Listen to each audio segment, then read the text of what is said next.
Bonjour Benoît, comment vas-tu? Salut Thibaut, ça va et toi?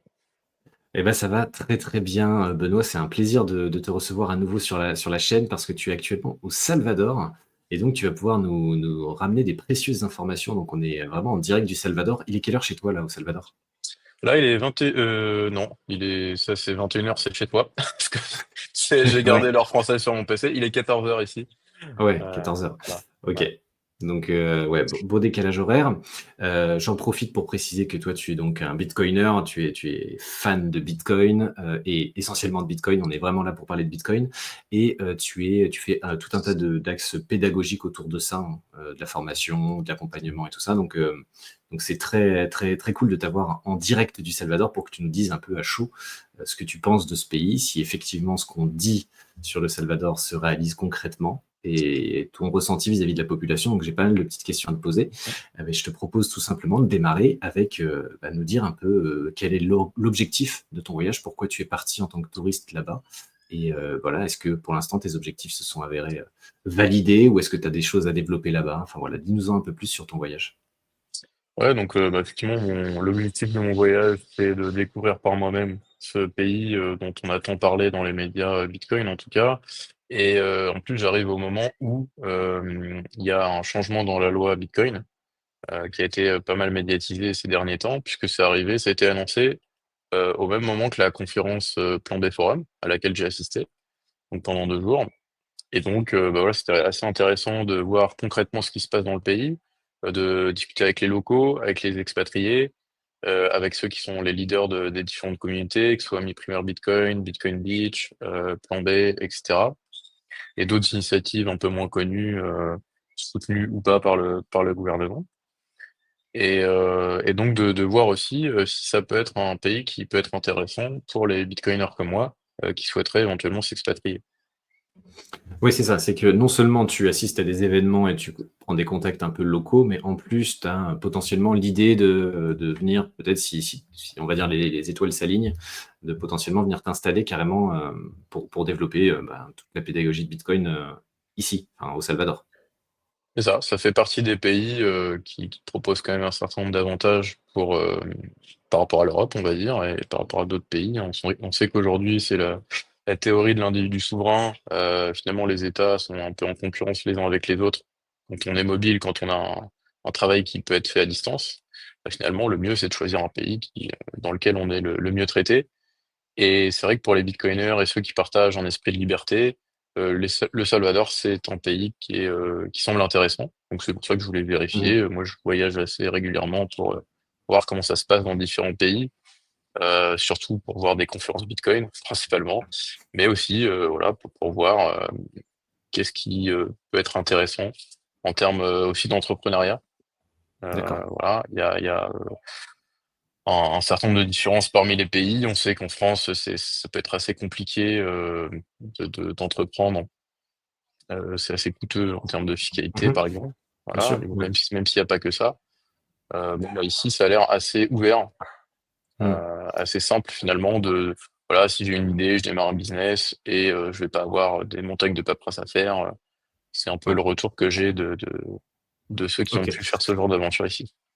Et tu peux rappeler, toi, ça fait quelques semaines que tu es arrivé et donc ton ressenti, t'es plutôt content de ce que tu as vu, c'est ça?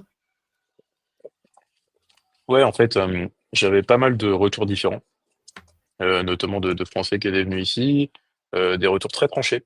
Voilà, soit c'est génial, soit c'est nul. Donc forcément, la réalité est toujours entre les deux. Et moi, je suis pas parti avec des hautes attentes. Justement, je suis vraiment venu en curieux, avec une image vers la plus neutre possible. Et effectivement, sur certains points, bah, il y a beaucoup de choses à faire. Sur d'autres, c'est très intéressant. Et c'est sûr qu'on ne peut pas, en tout cas, venir dans un pays comme celui-ci et s'attendre à voir la même chose que l'Europe. Sinon, ça sert à rien de voyager. Enfin, je veux dire, ça a aucun intérêt. Mhm. Donc, voilà, si vous venez au Salvador et que vous voulez être comme en Espagne ou je sais pas où, Est-ce à est-ce qu'il Ibiza, y a des, non, voilà. Est-ce qu'il y a deux, trois petites choses qui t'ont particulièrement marqué, qu'on puisse se rendre compte, Mmh. nous? Parce que moi, tu vois, des choses, qu'il y ait des écarts entre ce qui se passe en France et ce qui se passe au Salvador, ça c'est sûr. Je l'imagine qu'à plein de niveaux, ça doit être un peu différent. Mais Mmh. concrètement, toi, est-ce qu'il y a deux, trois choses qui t'ont un peu soit choqué dans le bon sens ou dans le mauvais sens, en fait? Mmh. Il y a des petites choses comme ça que C tu peux nous dévoiler? Ouais. Ce qui est vrai, c'est que ce qu'on m'avait dit et ce que j'ai constaté, c'est que les locaux, les Salvadoriens sont incroyablement gentils, adorables, accueillants, bienveillants. Il y a pas de criminalité du tout. C'est hyper safe. Voilà, c'est hyper safe. On peut laisser, je discutais avec un Français, il y a beaucoup de motards ici, beaucoup de motos, c'est plutôt adapté aussi parce que les routes sont parfois dans un très mauvais état. Clairement, moi, si je peux vous donner un conseil, si vous louez une voiture, moi, c'est ce qui m'est arrivé, je loue une voiture, une berline, voilà. Voilà, il faut pas, sauf si vous restez que dans les villes. Et moi, je voulais voyager, si vous voulez vraiment bouger, faire de la rando, et cetera, prenez un 4x4. Hein, c'est juste indispensable. Il y a des routes qui sont vraiment pas des routes, en fait. Donc il faut être équipé. Donc par exemple, voilà, l'état des routes, il y a des routes qui sont parfaites, mais il y en a d'autres qui sont dans un état juste que j'ai jamais vu ailleurs. Catastrophique. Ok. Ouais, exactement. Euh, donc ça peut être compliqué. Enfin, là, vous pouvez clairement crever un peu très facilement ou abîmer la voiture. Donc l'état des routes, c'est un point. Il y a un autre point, ça peut être par exemple les normes d'hygiène, hein, ça n'existe pas dans les restaurants. Donc si vous prenez des restaurants Hmm. qui sont pas très chers, clairement, voilà. Si vous êtes dans des restaurants un peu plus haut de gamme, ils sont sur les standards, on trouve, hein, des restaurants Hmm. sur les standards européens ou américains. Mais effectivement, j'ai eu quelques soucis avec le. Faut pas boire l'eau du robinet, bien évidemment. Hein, Hmm. et même, voilà, plutôt conseillé de même se laver les dents avec de l'eau en bouteille. Hein, voilà, de vraiment ne Ouais, pas toucher l'eau carrément. du Hmm. robinet, comme dans plein de pays, hein. Mais Ouais, c'est c'est ça. Ouais. bon de le rappeler. Donc ouais, c'est des petites choses comme ça. Si vous n'avez pas d'air conditionné, forcément, c'est compliqué, notamment pour dormir. Il fait très chaud ou c'est très Il humide? fait, Non. en fait, ça dépend. Donc moi, c'est pareil. Je vais parler de ce que j'ai vécu. Là, je vis à El Sonte, donc c'est la fameuse Bitcoin Hmm. Beach. Mais forcément, c'est beaucoup plus grand que ça. Donc je fais quelques trips aux alentours. Et j'ai pas pu autant voyager que ce que je voulais pour le moment. Et donc voilà, c'est pareil. C'est un microclimat, je dirais ici, à la fois en termes de température, mais aussi en termes de population. Il y a énormément d'expatriés ici, de touristes. Il y a aussi des locaux, mais il y en a pas beaucoup parce qu'en fait, vu les prix, clairement, ils ont pas les moyens de vivre ici, hein, la plupart. C'est Oui, ça, quand tu dis ici, c'est voilà. El Zonte ou ouais, À El Sonte, ouais. ouais, Ouais, c'est ça, ok. El Sonte. Et justement, enfin, je te laisse terminer si tu veux Ouais. mettre quelques anecdotes, mais je serais content qu'on parle justement de El Zonte, voir Mmh. est-ce qu'il y a de Ouais. l'effervescence Bitcoin là-bas? Est-ce que Oui. Ouais. c'est survendu? Est-ce que c'est au contraire, enfin voilà, que tu nous fasses un point complet Survendu, là-dessus. c'est toujours pareil, ça dépend de ce qu'on attend. Moi, comme encore une fois, je m'attendais à pas grand-chose. Je sais que c'est Bitcoin Beach, mais euh, je pourrais peut-être te partager des photos. Il y a la Bitcoin Beach House qui a déménagé. Donc là, c'est des nouveaux locaux. Ça semble très prometteur. Un lieu à la fois de coworking, avec des chambres, avec des salles de réunion, de conférences, avec des événements, avec de l'éducation aussi pour les locaux. Donc ça, c'est des lieux importants qui effectivement fédèrent la communauté Bitcoin au Salvador. Il n'y a pas que à El Sonte. Je devais aller à Berlin, mais là, finalement, je peux pas. Et donc ça, c'est vrai. Voilà, il y a une vraie communauté ici et en fait, ceux qui choisissent de s'expatrier, ici, c'est quand même une démarche assez, importante, voilà, de changer de Carrément, pays ouais. et cetera. Donc déjà, je trouve que dans les événements Bitcoin only, on rencontre, tout un tas de personnes qui sont très intéressantes. Mais là, je dois dire que moi, j'ai rencontré, des Français, des Allemands, des Canadiens, voilà, beaucoup d'Européens très très intéressant et probablement plus en 2 semaines que pendant toute ma vie. Donc parce qu'il y a Mm. un, il y a un attrait en fait à la fois avec cette loi Bitcoin euh, qui attire un certain nombre de personnes, mais même avant la loi Bitcoin, en fait, il y avait déjà des personnes qui s'intéressaient au Salvador, notamment des Canadiens et des Américains qui ont voulu aussi échapper un peu à la tyrannie entre guillemets Ok. sanitaire, hein, voilà. En tout cas, un certain nombre de privations de liberté. Et donc, finalement, ces gens-là se retrouvent ici et font des petites communautés. Voilà. Et je trouve ça intéressant parce qu'on a finalement un mode de vie alternatif, voilà, ici, qui se développe, que ce soit à la fois, bien sûr, avec l'économie circulaire avec Bitcoin. Ici, on a le Farmers Market à El Sonte, qui en fait, c'est que des producteurs, en tout cas que des vendeurs qui acceptent Bitcoin. Donc, si on n'accepte pas Bitcoin, on peut pas vendre sur le marché. C'est la règle, par exemple. Donc, quand on entend voilà, Mm. le changement de la loi Bitcoin, etc., concrètement, ça change rien. Aujourd'hui, j'ai Ok. payé au supermarché en Bitcoin, ok. J'ai quasiment tout payé ici en Bitcoin. Parfois, ça marche pas, c'est déjà arrivé, voilà. Et que bon, bah du coup, on se dit bon, ok, ça marche pas, c'est pas grave, je vais payer en dollars parce que c'est plus rapide plutôt que d'attendre 3 heures qu'il aille chercher un autre gars et que voilà. Euh, Parfois, ils acceptent pas Bitcoin du tout, voilà, parce qu'ils sont pas obligés. Ils sont jamais été obligés, hein. Même si c'était marqué dans Mm. la loi, il n'y a jamais eu Oui, parce que d'obligation c'était marqué concrète. dans la loi. Mm. Il faut faire la différence entre l'application de la loi et la loi. Hein, ici, c'est pas la même chose. Il y a plein de pays Ouais. où c'est pareil. On a la loi, mais en réalité, c'est pas tout à fait la même chose. Donc là, c'est ça. C'est-à-dire que finalement, Bitcoin est quand même beaucoup accepté. En tout cas, Bitcoin Beach, je pense que j'ai payé partout en Bitcoin. Je me souviens pas d'une seule fois où j'ai pas touché un Bitcoin. Mais par contre, effectivement, on traverse la rue quasiment, hein, parce que moi, j'habite, enfin, le Airbnb, il est de l'autre côté de la rue, vraiment qui marque Bitcoin Beach. Et ben là, en fait, si on va acheter une pupusas, hein, donc les sortes de galettes locales, bah, effectivement, ils prennent pas Bitcoin. Voilà, donc à San Salvador, Ouais. j'ai payé quasiment partout en Bitcoin. Mais effectivement, voilà, c'est Donc, pas partout, mais c'est beaucoup plus ouais, c'est ça. qu'en France. C'est pas Ouais. difficile En gros, en tu même peux temps. quasiment tout le temps le faire, sauf en gros, c'est un peu aléatoire. T'en as qui vont pas l'accepter, et puis c'est comme Voilà. ça. Il faut quand même Et avoir des dollars dans ta poche, quoi. exactement. Et il y a la carte hein, sur Blink Wallet, par exemple, ou BTC Map. Et il y a aussi les Chivo, donc les distributeurs, où on peut retirer du cash, dollar en cash, Mhm. à partir d'une transaction Bitcoin. Donc en Ok. fait, pour vivre au Salvador, tu peux très bien vivre juste avec un wallet Bitcoin. T'as pas besoin d'un Mm. compte bancaire, puisqu'en Ça, c'est fait, il y a intéressant. des distributeurs de billets, en fait. Donc c'est-à-dire que ce que tu peux pas payer en Bitcoin, tu peux le payer en cash, quoi. C'est vrai qu'en plus, quand on parle de Chivo Wallet, on pense toujours à l'application mobile, on va dire, de wallet numérique, mais c'est Ouais, vrai il y a les distributeurs automatiques, on va dire, c'est ça. et ça, il y en a beaucoup, ils sont globalement bien distribués dans tout le pays. Enfin, toi, t'as jamais Alors, eu de problème pour bah, trouver un distributeur? j'en ai vu que dans la capitale. J'ai pas cherché, Ok. mais en tout cas, sans chercher, j'en ai vu dans la capitale et j'en ai pas vu ailleurs. Il y en a forcément ailleurs que dans la capitale, mais Ok. c'était pas forcément un objectif, même si, tu vois, j'ai même pas testé, j'aurais dû, et peut-être je le ferai avant de partir, si on trouve peut-être du côté de l'aéroport. Mais voilà, je suis plus intéressé par la communauté.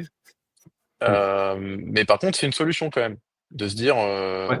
et même apparemment la loi là, donc elle est passée en application, et donc Chivo va survivre, de ce que j'ai compris, mais sera revendu en fait à une entreprise privée, ce sera plus sous contrôle de l'État. Voilà. Ok. Donc ça veut dire qu'a priori ça va continuer, et même c'est peut-être sûrement pas plus mal puisqu'il va y avoir plutôt le free market, hein, donc il pourrait y avoir de la concurrence, etc.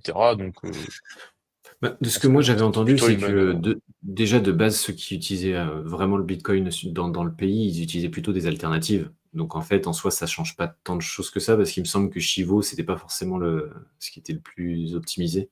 Oui, pour Mais les wallets. Ici, les ouais, wallets tout ce qui est les wallet. plus utilisés, Hmm. c'est Blink, Hmm. clairement. Mais là, je parlais des ATM, les distributeurs Ouais, de ok. billets. Hmm. Bien sûr.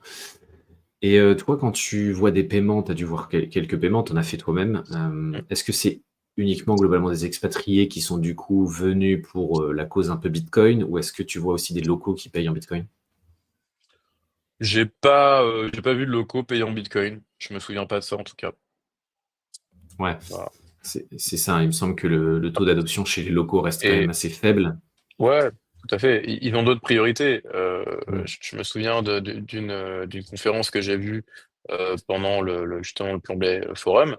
Euh, Pendant cette conférence-là, il y avait c'était un Africain de mémoire qui disait justement, nous en fait. pas les frais de transaction, ce genre tu vois, de détails, le custodial, Mm. enfin, pour le moment, c'est pas notre problème. Notre problème, c'est savoir si on va manger le midi ou le soir. Ah oui, c'est ça. Voilà. Mm.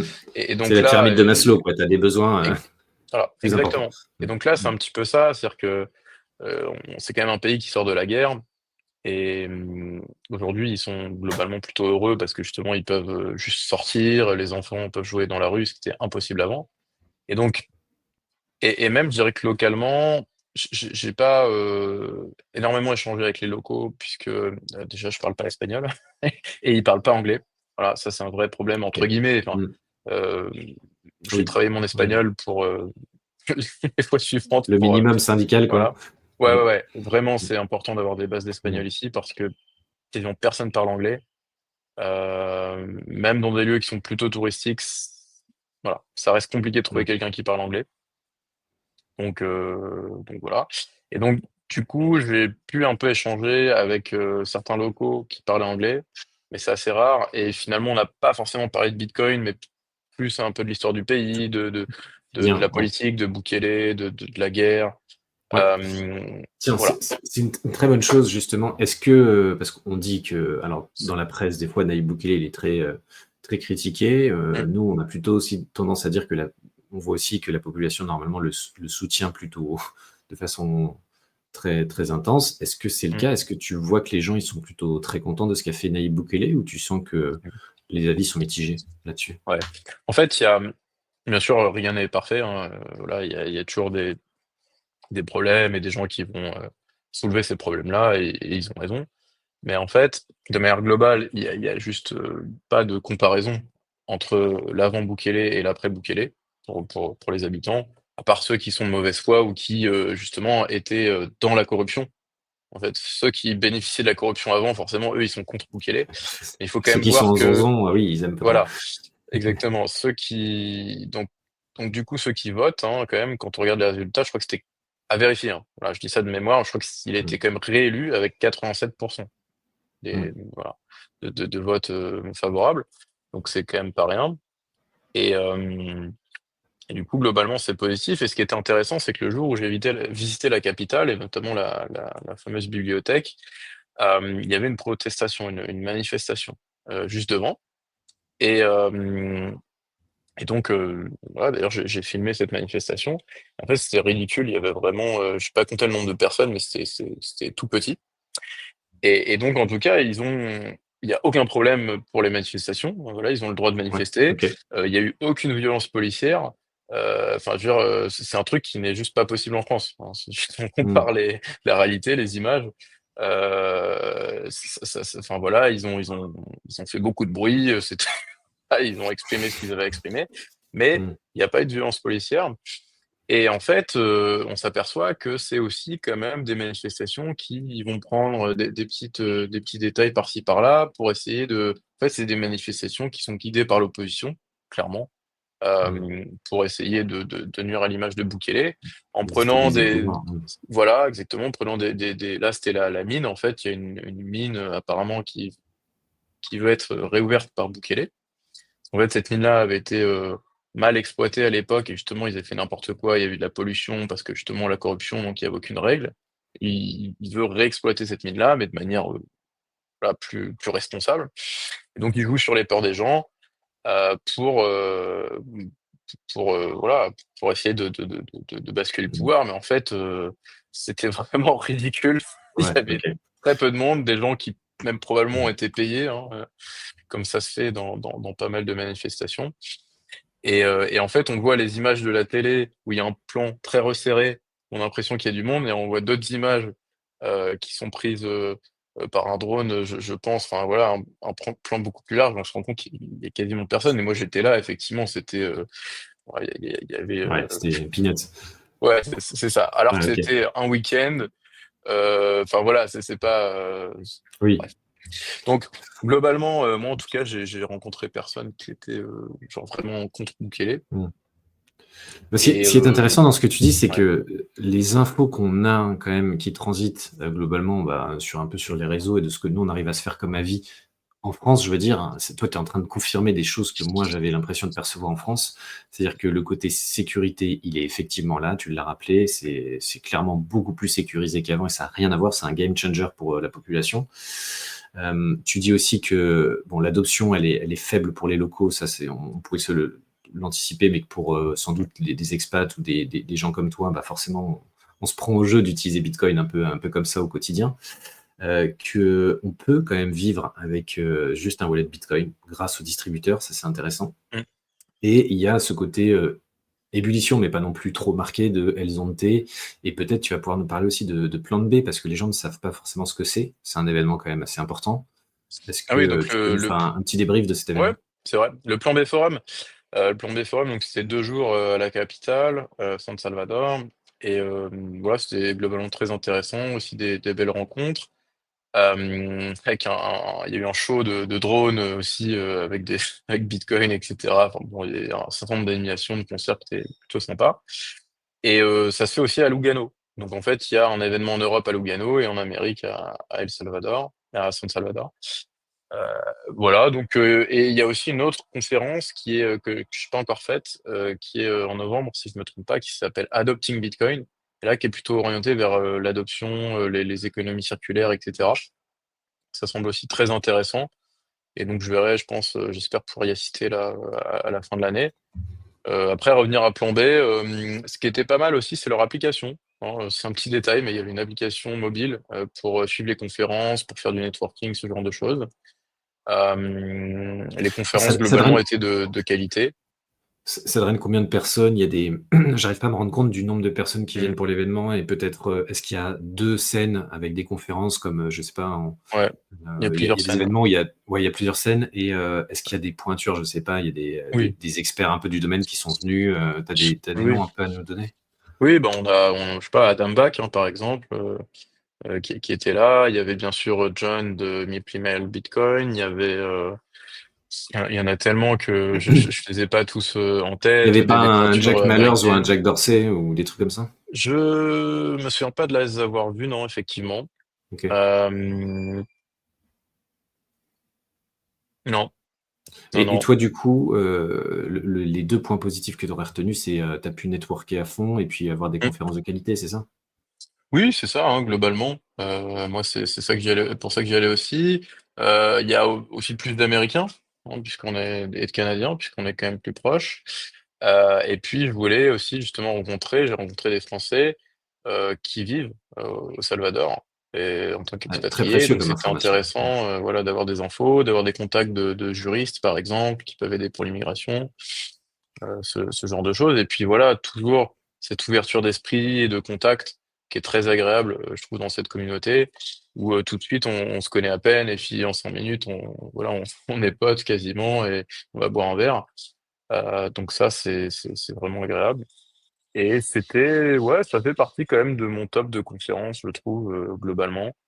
Moi, j'ai une très bonne expérience, même si, voilà, je vous conseille, moi, je ne pouvais pas, mais d'arriver peut-être une semaine avant, parce qu'avec le jet lag, c'était juste horrible. Voilà, je m'endormais dans les conférences à certains moments. Ouais. Euh, mais ouais, très bonne expérience. Ça m'a permis aussi de recroiser Roxy, par exemple, ou d'autres personnes Ouais. que je connais dans les Alors, communautés françaises.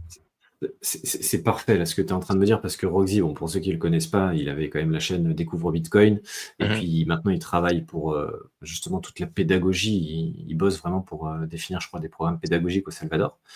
Est-ce que tu peux nous dire un peu plus ce qu'il fait, lui, au Salvador? Est-ce que toi, tu as des infos? Et notamment peut-être sur tout l'aspect pédagogique qu'ils sont en train de développer là-bas. Il me semble que, si je dis pas de bêtises, il y a plein d'écoles qui sont formées actuellement à Bitcoin et même il y a des écoles qui essaient de faire leur propre nœud Bitcoin. Enfin, il y a vraiment, Mhm. de ce côté-là, quelque chose, on est vraiment au-dessus du niveau que nous, on peut Oui, avoir en France, par exemple. Donc, il faut se rendre compte oui. que je ne sais pas si c'est toutes les écoles, mais en tout cas, il y a un grand foyer Mhm. d'écoles, un réservoir de Ouais. talents qui va émerger dans les prochaines années et déjà en ce moment, qui va être Mhm. fou à voir.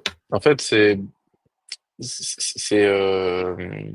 il y a toujours comme je dis, un décalage entre les réseaux sociaux et la réalité. Ok. Et effectivement, par exemple, Node Nation, il y avait une conférence sur Node Nation pendant Plan B. Et donc, c'est un programme qui est très intéressant parce que, comme tu dis, dans les écoles, ils font des TP avec des call cards, avec des nœuds Bitcoin, enfin, c'est génial. Mais en fait, c'est dans un petit nombre d'écoles et c'est sur initiative plutôt de Plan B. Le gouvernement est OK puisqu'ils sont pro-Bitcoin et voilà.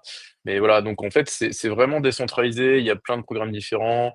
La plupart sont pas des problèmes du gouvernement, mais sont juste tolérés ou soutenus, on va dire, par le gouvernement. Après, ça va être les écoles directement. Donc, en fait, s'il y a une école qui va être ouverte par exemple, Node Nation ou autre, et ben, en fait, ils vont y aller, ils vont faire leur cours, et après, ils vont aller dans une autre.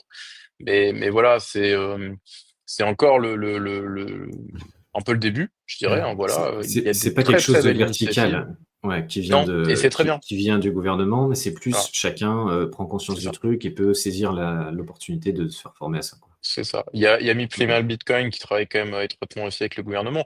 Ils travaillent tous plus ou moins avec le gouvernement, mais il y a une liberté et c'est ça qui est bien aussi, c'est que on voit que la loi Bitcoin à la base c'était plutôt quelque chose qui était descendant, qui était imposé. Et Bukele, il peut y avoir plusieurs raisons derrière, mais il a quand même changé de position là-dessus en se disant bah ouais, il a compris que c'est plutôt du bottom-up, hein, il faut que ça vienne d'en bas. Et donc, on est, voilà, on est encore au début, que ce soit en termes d'adoption, d'éducation, mais par contre, il y a des structures en place, il y a des méthodes qui fonctionnent, il y a des contenus. Et en fait, je pense que là, vraiment, dans les années qui viennent, ça va se développer, ça va exploser, puisque ça attire de plus en plus aussi de monde, notamment de bitcoiners, d'expatriés, qui veulent aussi contribuer à ça. Et là, en fait, je parlais avec Bitcoin Beach, et qui travaillent aussi avec mes premières Bitcoin, hein, ils sont tous plus ou moins connectés les uns avec les autres, hein, forcément.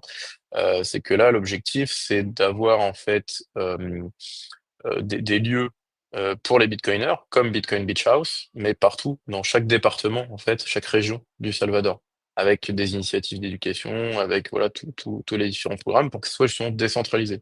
Aussi, Bukele, il a le souhait de décentraliser le pouvoir pour qu'aussi ça puisse perdurer dans ce fonctionnement, cet état d'esprit, même s'il est plus président, etc. Donc voilà, c'est un peu ça, moi, que j'ai retenu pour le moment, avec les différentes personnes avec qui j'ai pu discuter, même si la grande majorité des personnes avec qui j'ai pu discuter, c'est pas des locaux. Donc, faut prendre ça en compte, ok? Ouais, Euh, c'est un point de vue qui est forcément ouais, biaisé. oui, Et par contre, moi, de mon point de vue, en tant que visiteur, que touriste, c'est que il y a un potentiel quand même qui est énorme. Il y a quasiment tout à faire sur hmm, tout un tas de sujets. Si on ne crache pas, par exemple, le transport, hein, voilà, moi j'ai regardé pour aller de Helsinki à Berlin en bus, en fait, je le fais pas. Je le fais pas parce que c'est juste un enfer. Donc ça va progresser petit à petit. Même si c'est quand même plutôt bien desservi par Uber, ce genre de choses, hein. On ok. peut avoir des rides qui sont pas si chers que ça, mais ça va pas partout. Bon, voilà. Amazon, par exemple, Et, on en parlait là hmm, encore ce midi et hier. Amazon, on peut pas se faire livrer avec Amazon ici. ok, Ça n'existe pas. Il faut en avoir conscience. Moi, je pense que c'est plutôt intéressant, justement. Ça hmm, permet de faire travailler ouais, l'économie locale. Mais si vous voulez, je sais pas, commander un câble de chargeur spécifique, j'en sais rien, bah non. Voilà, hmm, vous ouais, pouvez ouais. pas. C'est effectivement, de ce côté-là, on est un peu habitué à voir tout de façon un peu instantanée. Et je pense que ça rechange un Voilà. peu, ça La, remet, ça la change la notion donne, du quoi, en temps fait. est Hmm. complètement différente hein, ici. Oui. C'est-à-dire qu'il faut oublier Hmm, ces réflexes d'Européens de tout avoir tout de hmm, suite. Même dans les hmm, restaurants, voilà, vous allez commander, vous allez attendre, mais du coup, ça vaut le coup d'attendre parce que ce que vous allez manger, c'est bon. Moi, je trouve que ouais, globalement ici, alors c'est biaisé parce qu'encore une ok, fois, c'est la santé et c'est la capitale, donc c'est touristique. Mais moi, j'ai entendu des personnes qui disent, ouais, la bouffe, c'est nul, etc. Alors, certes, c'est différent, mais j'ai très bien mangé hmm, ici, globalement. ok, Bien ouais. mieux qu'en Allemagne, par exemple. Donc voilà, bon, bref. Mais effectivement, on va Et pas avoir encore une fois, si vous souhaitez avoir exactement la même chose que l'Europe ici, bah, bah, c'est rester pas en bien. Europe, ouais, Ça sert à rien. oui, Bah, c'est restez en clair, Europe, c'est voilà, ça clair. sert à rien. Ouais. Et justement, parce qu'on parle un peu de la vie, là, la différence de vie entre la France, hein, l'Europe et puis ici. Globalement, un Français, le niveau de vie au Salvador, globalement, il est comment? C'est-à-dire qu'avec, j'en sais rien, on va dire avec tes 2000 euros, tes 2000 euros en France, tu arrives à, si tu maintiens ton salaire, parce que tu, je sais pas, tu travailles à distance ou Mmh. tu trouves Mmh, en mmh, mmh. gros la même activité, tu t'en sors bien, enfin, c'est quoi le Ça coût de la dépend vie où. en fait? Là-bas. Ça Ouais, dépend où. C'est extrêmement variable. C'est-à-dire qu'à El Sonte, c'est hyper cher. C'est ok. hyper cher. Et du coup, moi, ça serait pas trop possible. Enfin, c'est pas ce que j'ai envie en termes. Ouais, J'ai pas envie de dépenser autant. Voilà. ouais, Donc pour des ok. vacances, ça va. Mais par contre, il suffit. Là, justement, ce soir, je vais à. Bon, bref, j'ai oublié le nom. C'est à 15 kilomètres plus à l'est de El Sonte. Donc c'est aussi en bord de mer. Et c'est beaucoup plus abordable. Il y a aussi une Ouais. communauté qui a l'air assez intéressante là-bas de Bitcoiners. Et, euh, et donc, mais voilà, effectivement, El Sonte, c'est très, très. Déjà, c'est un spot de surf, à la base, donc il y avait déjà Mm, beaucoup de touristes. Maintenant, il y a les Bitcoiners. Donc, c'est top, vraiment, moi, j'adore. Mais le coût de la vie, pour moi, c'est mm, trop élevé. Surtout si on veut des standards européens en termes de qualité. ouais, Un appart vraiment propre, avec de la clim, etc. Bon, là, je vais pas donner de tarif parce que ce serait pas pertinent, mm, mais on va être. Voilà, enfin, je veux dire, on peut avoir un appart à 3000 € par mois, hein, je veux dire, c'est possible. ouais, Mais là, ouais, on est c'est ça. vraiment sur le top Tu du te top. retrouves sur des, ouais, Voilà. tu te retrouves sur des Mais tarifs de ville, grande ville en France, ok. exactement. Voilà. Par Et dès que contre, tu t'expatres. en s'éloignant un petit peu, même Mm, à la capitale, en s'éloignant un petit peu du centre, on peut avoir des appartements à 500 € par mois. C'est possible. mm, Là, je sais pas, je verrai ce soir, parce que bon, je trouve que le bord de mer, c'est quand même, c'est quand même sympa aussi. Donc voilà, ça dépend vraiment des exigences de chacun. chacun. Qu'est-ce qu'on est prêt à accepter ou pas, tout simplement. Si Mm, on a un budget qui est vraiment serré, on peut vivre pour pas trop cher, notamment parce que ok. tout ce qui est fruits, légumes, tout ça, bon, ça coûte rien, par rapport à nous en tout cas. Mm, Tout est relatif. ouais, Et après, par contre, oui, si on veut une belle maison en bord de mer, El Sonte, bah ouais, là, il faut payer, quoi, parce que mm, ouais. tout le monde veut y être. C'est le principe, hein, C'est c'est là sûr, ce ouais, c'est qu'on. sûr, hein. Ouais, c'est partout pareil. Et je reviens un peu sur ce que tu as évoqué au niveau du deal un peu entre le Salvador et le FMI, parce qu'on en a entendu parler, je crois que c'était il y a à peine 2 semaines, comme quoi le Salvador avait fait entre guillemets machine arrière sur tout ce qui était Mmh. Bitcoin avec le deal avec le FMI, où le FMI a prêté, si je dis pas de bêtises, c'est 1,4 milliard de dollars, et donc ils ont dû faire des concessions sur certaines choses au niveau de Bitcoin, je ne sais plus exactement quoi. Mmh. Et toi, ton ressenti, c'est que finalement, techniquement, ça n'a rien changé de particulier. Tu étais là, à ce moment-là, en plus, dans le Mmh. pays. Mmh. Globalement, entre guillemets, ce sur quoi ils auraient fait machine arrière, je crois que c'est pour payer ses impôts en Bitcoin. Je crois que ça, on peut plus le faire ou quelque chose comme ça. Ouais, Mais globalement, ça change c'est pas ça. du tout la vie du pays. C'est juste que, en gros, Naïb Bukele, il a réussi à avoir 1,4 milliard en prêt et il en profite pour acheter plus de Bitcoin. Moi, c'est comme ça que je le vois, hein. C'est, C'est probablement, probablement ça. Il y a pas que ça. C'est de la politique, hein. C'est un jeu d'échecs. Et je pense que effectivement la position comme je disais, Bukele, je pense qu'il a compris que l'adoption, elle se fait pas euh, par la loi Hmm, en imposant ouais, Bitcoin. Voilà, ça se fait clairement. par Surtout l'éducation. Bitcoin. Ouais. Et il a bien insisté encore dernièrement sur le fait qu'il y avait un gros besoin d'éducation des Salvadoriens de manière générale. En fait, les Hmm, entreprises qui voulaient s'implanter dans le pays, elles le faisaient pas, notamment parce que, en tout cas pas assez, parce qu'il y avait un manque de main-d'œuvre compétente. hmm, Donc il y a un vrai besoin d'éducation. Voilà, et il en a conscience et il met en place tout un tas de choses pour ça. Il y a un jeu, bien sûr, avec le FMI. Le FMI, pour garder la face, a besoin que le Salvador accepte son prêt et surtout enlève cette mention de monnaie légale hmm. euh, dans le texte de la loi. Donc, ce Ouais. qu'ils ont fait, on va dire, voilà, tout le monde est plus ou moins content. Ça change rien pour les bitcoiners, ça change rien pour les habitants, etc. Effectivement, on peut plus payer ses impôts directement en bitcoin, mais j'ai entendu Clairement. que Personne ne le faisait, visiblement, quoi. ouais, personne le faisait, et même que certains, par exemple pour les entreprises, parce qu'il y avait aussi le capital social pour les entreprises. J'en ai rencontré plusieurs qui m'ont dit, bah moi, j'ai pas pu de toute façon Hmm, ouvrir mon entreprise avec des capitaux en bitcoin, ou alors avec hmm, un truc compliqué, sûrement. Donc concrètement, ça change pas énormément les choses, mais c'est vrai que médiatiquement, à l'international, ça peut donner l'impression, et les médias ont clairement insisté là-dessus, que bon bah Salvador fait machine arrière, etc.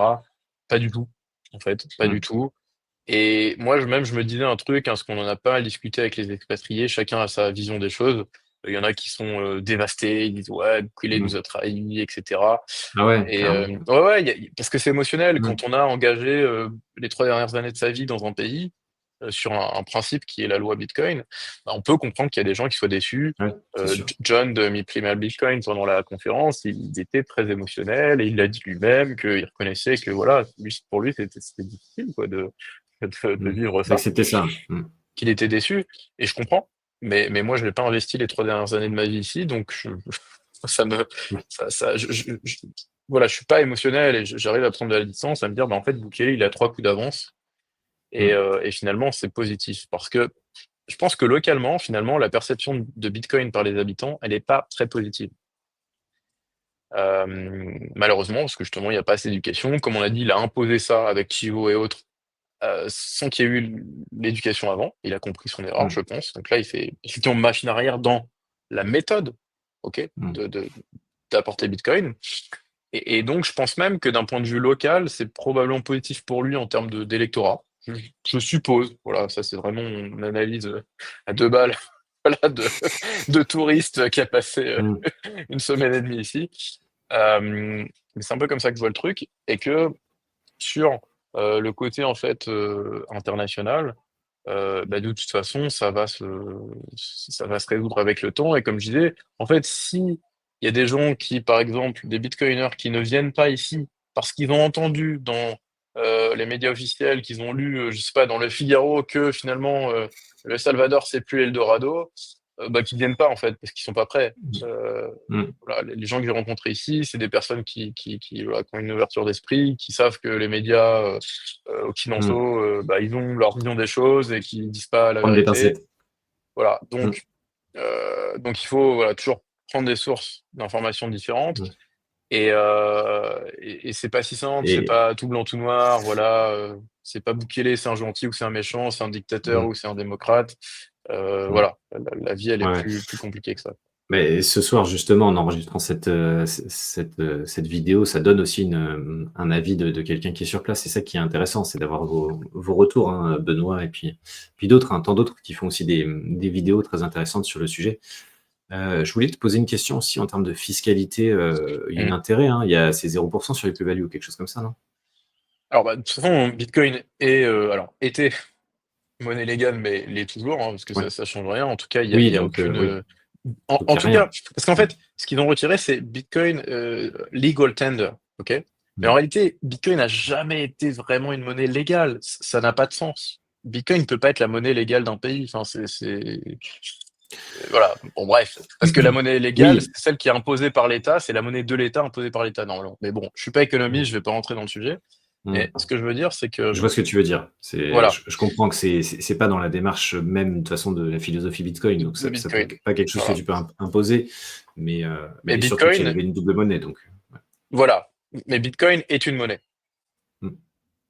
Ah, ça, c'est en Oui. fait. Et au Mm. Salvador, elle est reconnue comme monnaie. Donc, Mm. effectivement, il n'y a pas de taxe sur les monnaies. C'est Alors, clair. bien sûr, il y a de la TVA, tout ce que tu veux, mais voilà, quand tu payes en Bitcoin, il n'y a pas de taxe supplémentaire. Mm. Euh, c'est la même chose que si tu payes en dollars. Mm. Voilà, Mm. tout simplement. Donc ça, effectivement, c'est intéressant. Il y a, alors, attention, ça à prendre avec des grosses pincettes, puisque c'est que des choses qui m'ont été rapportées oralement, que je n'ai pas vérifié Ok. moi-même. Hein, donc je suis Ok. pas conseiller fiscal ou quoi que ce soit, ou juriste. Gros Mais disclaimer. voilà, gros disclaimer. Mais je vais, justement, moi ça m'intéresse, je vais vérifier tout ça. De ce que j'ai compris, sur les revenus étrangers, ok, sur les Ok. revenus qui Ouais. sont faits à l'étranger, il n'y a pas d'imposition. Ok. Voilà, donc si, Genre, je tu as sais une pas, boîte au Salvador et tu fais du business avec des gens alors un peu non, partout dans le c'est monde. pas t'as une boîte au Salvador. Enfin, je sais pas si t'es, enfin, j'en sais rien. Voilà, je suis pas juriste, mais moi, ce que j'ai compris, c'est que si tu bosses, si tes revenus, ton flux financier, il vient de Ah oui, l'étranger, ok. donc c'est-à-dire que Ok. si tu travailles à distance, typiquement, Oui. Ou tu Ok. travailles pour une boîte américaine, voilà, par Mm. exemple, qui te paye voilà, c'est en droit américain, etc. C'est des revenus qui sont faits à l'étranger. Ouais, Même ok. si tu résides, tu vois, au Salvador, Mm. visiblement, t'as pas d'imposition. Pareil, si tu travailles sur Internet, t'es youtubeur, tu t'es développeur, etc. Voilà, Mm. c'est ce que j'ai compris. Après, si tu vas avoir vraiment une société au Salvador, de droit salvadorien, et que c'est une société dans l'informatique, pas forcément Bitcoin, hein. Si c'est une boîte Bitcoin, bon, bah, évidemment, mais même si c'est une boîte dans l'informatique, une boîte de technologie, c'est 1% d'impôt sur les sociétés. Ok. Voilà, donc Donc ça, c'est c'est ce très que j'ai ponctuel. compris. Mais sinon, apparemment, et il n'y a même pas besoin en fait de faire ça. Ça Mm. peut être intéressant pour l'immigration parce que si tu as une boîte au Salvador, ça faciliterait, ce que j'ai compris, l'immigration. Mm. Mais il y a d'autres D'accord. façons de faire qui sont Bon. pas trop compliquées non plus. Comme tu le dis, à prendre avec des pincettes et à Ouais, faire voilà, vérifier par quelqu'un, un spécialiste, mais il y a du coup potentiellement un axe intéressant à ce niveau-là pour développer du c'est ça. business. Et Euh, surtout, de Vas-y. ce que j'ai compris, c'est que c'est très facile, comme je disais, de monter un business. Enfin, très facile, c'est en tout cas plus facile Mm. que dans l'Union européenne. En Mm. termes de régulation, voilà, c'est très très facile. Et ça permet de tester justement des choses. Ça marche pas. Bon, si ça marche pas, c'est pas grave. On n'a pas besoin de s'endetter, c'est ce que je veux dire, Mm. sur des millions Faut parce juste que, parler un petit peu espagnol, voilà. Par contre, effectivement, c'est un prérequis. parce que Je sinon, le t'es mort, savais, quoi. mais là, Mm. je l'ai vérifié Tu t'es cassé les dents totalement. dessus. Ouais. Ouais. Ok. Écoute, on arrive à déjà 40 minutes d'émission. Moi, j'ai une dernière question, puis après, je te laisserai de toute façon donner le mot de la fin. Tu as parlé de Plan B Forum comme l'un des meilleurs événements. Et je pense qu'il y en a un autre que tu as sans doute bien aimé, mais plutôt en Europe. Est-ce que tu peux nous dire ce que tu as préféré, toi, comme conférence, comme événement en France ou en Europe? Ouais, alors bon bah en France, même si c'est un peu différent, le Bitcoin Economic Forum, c'est pour moi un rendez-vous à ne Ok, pas manquer, qui est Bitcoin Only, qui est vraiment pour les Bitcoiners maximalistes. Et sinon, Bitcoin Prague, BTC Prague, est ok. plutôt pas mal. J'aime bien en plus cette ville, donc voilà, Ouais, c'est la ville est toujours chouette. sympa Mm. d'y aller. Il y a une belle communauté, il y a aussi pas mal d'Allemands qui viennent, de Français, d'un peu partout. Visiblement cette année, ça va être pas mal aussi. Donc je pense que je vais y aller. Je suis pas encore sûr, mais ça dépendra de mes dispos. Après, qu'est-ce que j'aime bien comme événement? Bitcoin Atlantis à Madeira, c'était très sympa aussi. Ambiance différente. Voilà, j'ai beaucoup apprécié. J'ai pas fait d'événement aux États-Unis pour le moment. Ok. Voilà. Donc, peut-être un jour. Ouais, t'en as J'ai hâte déjà de fait quand faire même quelques-uns. ouais, j'ai hâte de faire adopting Bitcoin au Salvador. Mm. Ça a l'air vraiment pas mal. Plus sur, Ça veut dire que tu vas revenir, du coup. ouais, bien sûr. Mm. Bien sûr. C'est trop court là pour moi et avec le jet lag, avec aussi voilà, là je suis un petit peu malade donc j'ai pas trop la forme, mais c'est un peu court. J'ai pas pu rencontrer aussi toutes les personnes que je voulais rencontrer, notamment un certain nombre Mm. d'expatriés français, parce que juste ça coïncidait pas en termes de planning. Voilà, Ouais, c'est comme ok. ça. Et donc de toute façon, je prévois de revenir en prenant plus de temps et en étudiant justement les possibilités qui pourront s'offrir ici. Mais j'ai déjà un certain nombre de contacts que je vais Ok. travailler dans les mois qui viennent. Et puis on verra. Il y a aussi d'autres pays qui sont intéressants avec lesquels j'aimerais comparer un petit peu. Mm. Voilà, que ce soit en Amérique centrale ou même ailleurs. Et oui, je prévois forcément de revenir un jour ou l'autre Ok. ici. J'espère avant la fin de l'année pour pouvoir assister à Adopting Bitcoin. Ce serait Ok. top. Super. Bah, écoute, déjà, merci d'avoir tenu cet enregistrement alors que tu es un peu malade. Ouais. Ça fait plaisir et c'est très intéressant comme information. Moi, j'adore avoir ce retour de personnes qui sont sur le terrain. Donc déjà, merci d'avoir fait ça. On devait faire un live initialement et puis je me suis trompé dans la façon d'organiser. Et donc, j'invite tous ceux qui ont des questions à te poser sur la situation au Salvador, sur certaines choses, sur l'adoption de Bitcoin, sur quoi que ce soit. N'hésitez pas à les mettre en commentaire de cette vidéo YouTube. Et comme Benoît le dit si bien, il aura l'occasion de revenir au Salvador. Donc peut-être qu'on Mm. aura la chance de faire une deuxième émission dans quelques mois. Et ce sera l'occasion aussi d'évoquer tout ce qui a évolué dans le pays d'ici là. En tout cas, profitez-en, mettez en commentaire et je poserai les questions à Benoît directement pour qu'il puisse vous répondre. Merci Benoît. Est-ce que tu veux rajouter une dernière chose avant qu'on se quitte? Non, bah, je pense on a déjà fait le tour de pas mal de choses. Si effectivement il y a des questions pertinentes, peut-être qu'on peut prévoir de faire une autre vidéo pour répondre à ces questions-là. Carrément. Peut-être aussi, ce qui pourrait être intéressant, c'est que je fasse une sélection de quelques vidéos et photos que j'ai Ouais, pu réaliser pour peut-être mettre en avant certains aspects, plus là aussi d'un point de vue touristique. J'ai ouais. visité certains lieux, malheureusement, j'ai pas pu visiter peut-être même pas la Tout ce que moitié de tu ce que voulais. j'avais Ouais. prévu, Mm. mais j'ai visité quelques lieux voilà, incroyables, d'une beauté à couper le souffle. Il y a une nature ici qui était préservée, qui est sauvage. Comme je disais, il y a pas de régulation, de normes, etc. Donc moi, j'ai pu nager dans des cascades d'eau, etc., des choses qu'on voit dans les films. Et là, en fait, c'est en vrai. Voilà, c'est juste Mm. magnifique, c'est le paradis, vraiment. En Ok. termes de, ouais, de beauté. Mm. Bon, il y a plein d'autres pays qui sont jolis aussi, il y a des choses incroyables en Asie, par exemple, ou autre. Mais là, je dois dire que ouais, j'ai été plutôt agréablement surpris par la beauté des paysages et comme je disais, par l'accueil aussi qui est réservé par les locaux. C'est toujours très agréable. Partout, les gens sont gentils. Voilà, Mm. ils se prennent pas la tête. On est vraiment en vacances, c'est reposant. C'est pas le même. euh, Rythme. Mm. ouais, c'est pas le même rythme. Mm. On n'a pas. Et c'est ça qui est intéressant, c'est-à-dire que si on vient, et j'en ai vu ici. Malheureusement, moi, j'avais, j'avais presque pitié pour eux. Je suis allé dans un hôtel là qui était assez sympa. J'ai rencontré un Français qui lui était expatrié, qui est expatrié au Panama actuellement et qui du coup va venir s'installer au Salvador. Donc il a fait un petit peu visiter son hôtel. Et en fait, on était à côté de personnes qui étaient sur la terrasse et en fait, ils étaient tous le nez sur leur smartphone avec leurs problèmes d'Européens qu'ils ont importés ici et qui, ouais, moi, ça faisait un peu mal pour eux parce qu'ici, c'est l'occasion parfaite pour De déconnecter. déconnecter. Ouais. Moi, c'est Mm. la première fois que j'ouvre mon ordinateur, là, depuis que je suis Ouais. ici. Parce que là, Désolé. pour faire le live, j'avais pas le choix. Non, mais ça me fait très plaisir de faire ce live. Mm. Vraiment, c'est super. Mm. De pouvoir aussi partager Mm. toutes ces choses-là. On pourrait, je pense qu'on pourrait faire une deuxième émission. Et il faudrait que je prenne des notes. J'ai pas pris assez de notes, mais sur un peu les pièges à éviter. Ouais. On a rencontré un certain nombre de pièges. Enfin voilà, tout va bien, mais c'est vrai que il peut y avoir des expériences un petit peu désagréables ou en tout cas surprenantes quand Mm. on juste choses qui peuvent paraître évidentes mais qui ne le sont pas. On se dit bah Bien oui, si sûr. j'avais Ouais. su, j'aurais fait autrement. Voilà, des petits conseils de touristes, Mm. je pense qu'ils peuvent être intéressants pour ceux qui souhaitent venir ici. En tout cas, moi, si je peux donner un mot de la fin, ce serait de dire bah Vas-y. si vous êtes bitcoiner, juste venez voir par vous-même. Ça vous conviendra peut-être ou pas, clairement. Et il faut venir voir.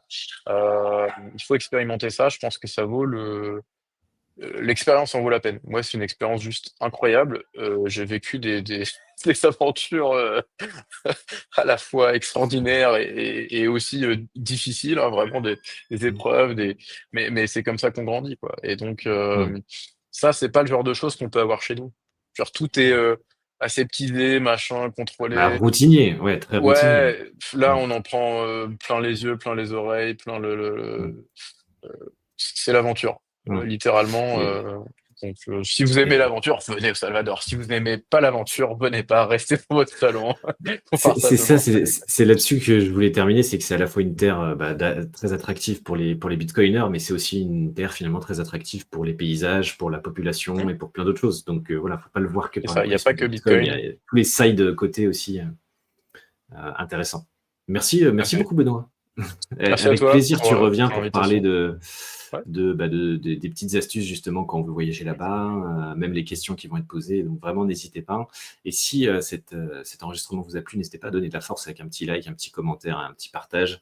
Ça permet aussi de maintenir ce genre d'émissions qui prennent un peu de temps pour Benoît, pour moi.